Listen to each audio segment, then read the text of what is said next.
కథల లోకానికి స్వాగతం. నేను మీ సుష్మా. ఇవాటి మన కథ శరబన్న సలహా, లింగన్న వైద్యం. జొన్నాడ అనే గ్రామంలో శరబన్న అనే పురోహితుడు ఉండేవాడు. ఆయనకు ఒక్కతే కూతురు. అందుచేత ఏ దిక్కు ముక్కు లేని మేనల్లుడు లింగన్న అనే అతన్ని చేరదీసి పెంచాడు. శరబన్న లింగన్నను రోజూ తన వెంట తీసుకువెళ్తూ పౌరోహిత్యం నేర్పేవాడు. ఇలా ఉండగా ఒకనాడు శరబన్నకు పాత పంచాంగాలతో పనిపడింది. ఆయన తాతల నాటి నుంచి కట్టకట్టి అటక మీద పెట్టిన పంచాంగాలను కిందకు దించాడు. తర్వాత పంచాంగాల దుమ్ము దులిపి ఒక్కొక్కటే పరిశీలించసాగాడు శరబన్న. ఆ సమయంలో పంచాంగాల కట్టలో ఆయనకు పురాతన ఆయుర్వేద గ్రంథం ఒకటి కనిపించింది. అందులో అనేక వ్యాధులకు అందరికీ తెలిసి అందుబాటులో ఉండే మూలికల వైద్య విధానం రాసి ఉంది.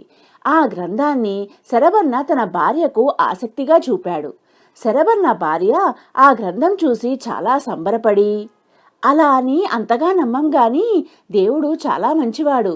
ఆయన మంచితనం, మన అదృష్టం కలిసొచ్చి మనకి గ్రంథం దొరికింది. రేపటి నుంచి మీరొక పని చేయండి. మంచం పట్టి కాస్త అటూ ఇటుగా ఉన్నవాళ్లకు గ్రంథంలో చెప్పినట్టు మందివ్వండి. బతికాడా మీకు వైద్య కట్నం, కాదు మీరు పురోహితులు గనక గోదానం వస్తుంది. అటూ ఇటూ ఇటూ అటు అయినా మనకే మేలు, ఏమాత్రం నష్టం అన్న మాట లేని బహుమేలైన వృత్తి అన్నది. శరవన్నకు భార్య సలహా నచ్చింది. అయితే ఇన్నేళ్లుగా లేనిది హఠాత్తుగా వైద్యం ప్రారంభిస్తే జనం నమ్మరు. అందుచేత ఆ పనేదో తన మేనల్లుడు లింగన్న చేత చేయించాలనుకున్నాడు. తొందరలోనే శరబన్న సలహాతో లింగన్న చిన్న వైద్యుడిగా మారిపోయాడు.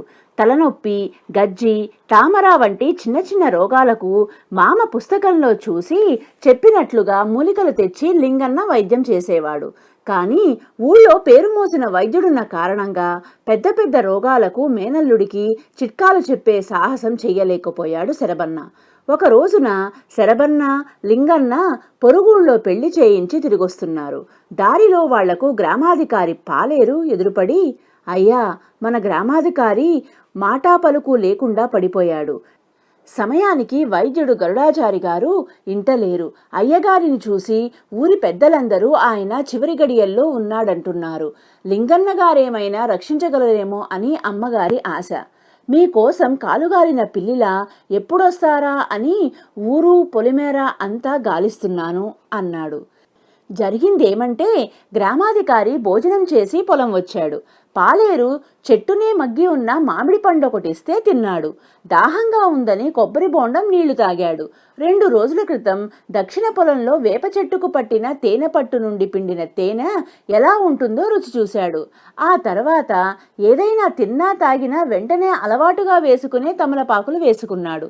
కొంచెం సేపటికి నోట మాట లేకుండా గుడ్లు తేలవేసి పడిపోతే పాలేరు మరికొందరి సహాయంతో ఆయన్ను ఇంటికి చేర్చారు.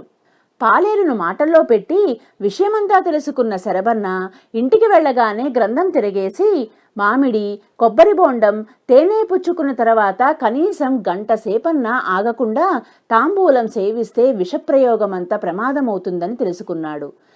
దానికి విరుగుడు దిరిసిన చెట్టు వేరు, ఆకు, బెరడు, పువ్వు, కాయ చూర్ణం చేసి ఇవ్వటమే. వెంటనే శరబన్న లింగన్న సాయంతో దిరిసెన పంచచూర్ణాన్ని తయారు చేశాడు. పని పూర్తయ్యాక శరబన్న లింగన్నతో, లాభం గల కాలమైతే గురుడు ఏకాదశం ముందున్నాడంటారు. నీ కాలం బాగుంది, నాతో పాటురా. ఈ మందు గ్రామాధికారికిచ్చి గ్రామంలో పేరు ప్రఖ్యాతులు తెచ్చుకో అన్నాడు. శరబన్న, లింగన్న గ్రామాధికారి ఇంటికి వెళ్లారు. ఇంటి నిండా జనం. గ్రామాధికారి మంచం మీద గుడ్లు తేలేసి ఆయాసపడుతున్నాడు. లింగన్న దిరిసిన చూర్ణం పట్టుకుని మెల్లగా గ్రామాధికారిని సమీపించాడు. అప్పుడు ఊళ్ళో అందరూ శకునాల సూరన్న అని పిలిచే ముసలాయన గొంతు గట్టిగా సవరించుకుని, ఘనవైద్యుడు గరుడాచారి గారు ఊళ్ళో లేనందున ఆయన చేయవలసిన వైద్యం ఈ కుర్రలింగన్న గారి చేతబడింది. మామ శరబన్న గారు కూడా వెంట ఉన్నారు గనక అటైతే వైద్య కట్నం, ఇటైతే కపిల గోదానం. ఏమైనా ఆయుష్యున్నవాడి మీద యముడి విషప్రయోగమైనా పనిచెయ్యదు అన్నాడు.